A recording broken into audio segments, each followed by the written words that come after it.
untuk bersama-sama membahas tentang masalah-masalah algoritma AI, karena pada kesempatan kali ini kelompok kami dari kelompok 2 akan membahas tentang masalah-masalah algoritma AI.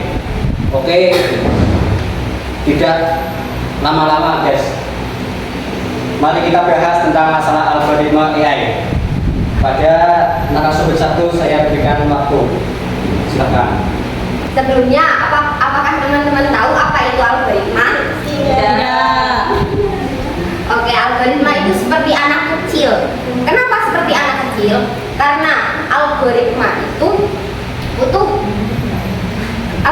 itu langkah-langkah. Maksudnya langkah-langkah, misal kita menyuruh anak kecil untuk menyiram tanaman. Tidak bisa, Dek, siram tanaman itu.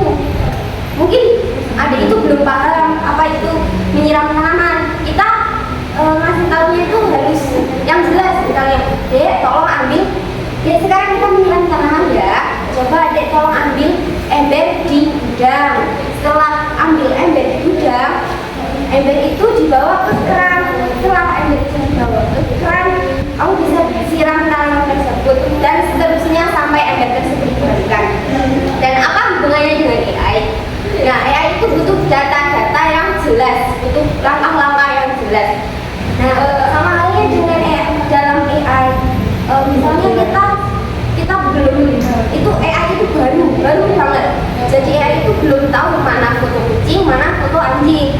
Nah, kita itu awalnya harus ngasih gambar kucing sama gambar anjing. Kalau gambar kucing dikasih tahu ini kucing, kalau anjing ini anjing, seperti itu.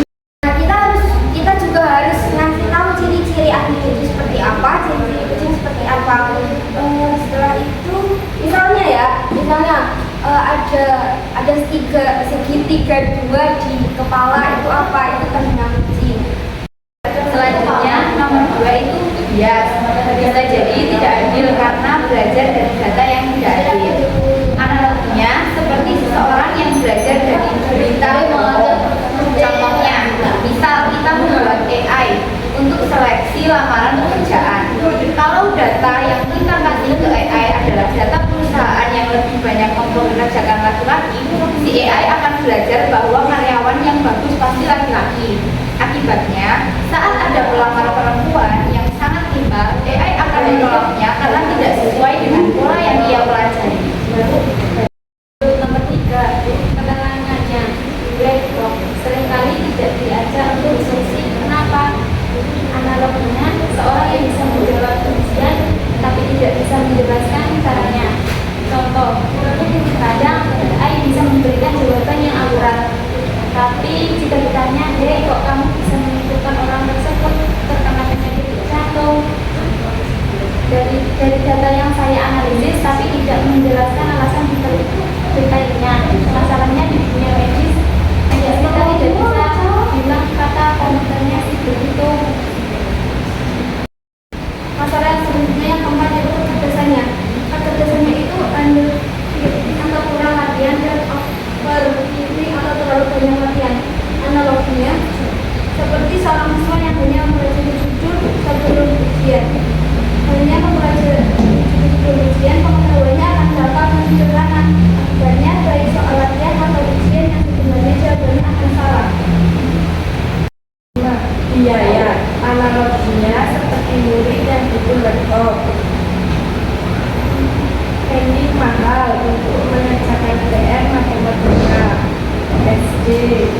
Contohnya, algoritma AI modern seperti deep learning membutuhkan daya sistem yang besar, perangkat canggih, konsumsi listrik tinggi, dan sebagainya.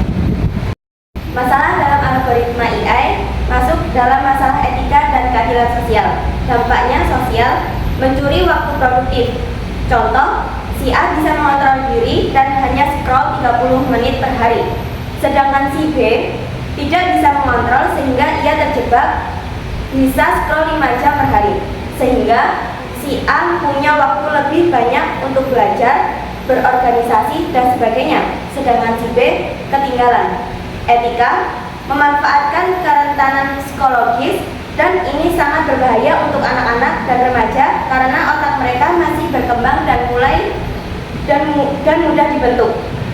Contoh, seperti penjual yang sengaja menargetkan anak-anak untuk membeli junk food, itu dianggap tidak etis karena menjual konten tak berujung kepada orang yang rentan kecanduan itu dinamakan eksploitasi atau pemanfaatan sesuatu secara tidak adil atau berlebihan untuk keuntungan pribadi. Ya, solusi masalah dalam algoritma AI. Adapun solusi-solusi dalam masalah algoritma AI yaitu kami menulis ada 3. Yang pertama yakni ubah hubunganmu dengan aplikasi. Apa yang dimaksud dengan ubah hubunganmu dengan aplikasi yaitu ketika kamu menggunakan suatu aplikasi itu kamu ketika contoh menggunakan aplikasi TikTok kan yang sudah biasa-biasa itu kita menggunakan aplikasi TikTok itu hanya seringkali untuk menycrolling video-video yang ada di TikTok.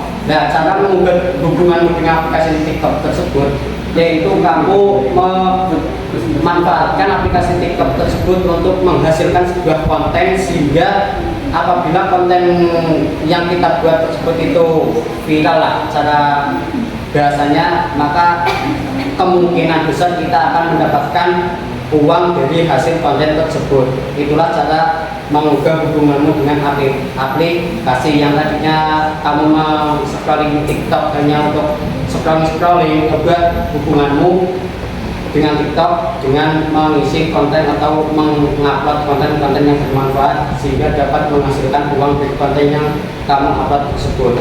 Yang kedua yaitu ubah cara mengkonsumsi konten. Tadi perbedaan antara hubungan dan mengkonsumsi konten yaitu ketika mengkonsumsi kita bolehlah untuk scrolling TikTok itu boleh diperbolehkan. Akan tetapi untuk menonton atau mengkonsumsi konten yang ada di TikTok itu kita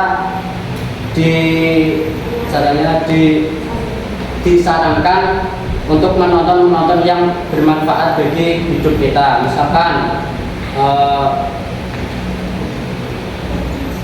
membentuk sebuah badan yang sangat keker, membentuk sebuah badan yang sehat. Nah, itu adalah contoh konten yang bermanfaat. Contoh konten yang bermanfaat yaitu ya hanya konten yang berisi tentang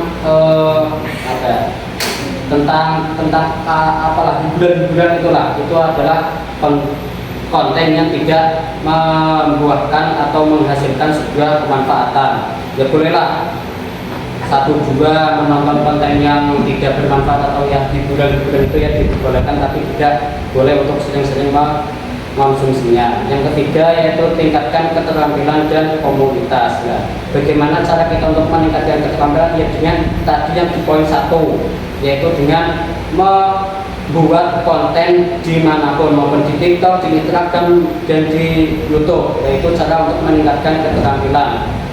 Jadi tingkatkanlah keterampilan kamu dan komunitas kamu agar kamu menjadi orang yang bermanfaat dan bisa dipandang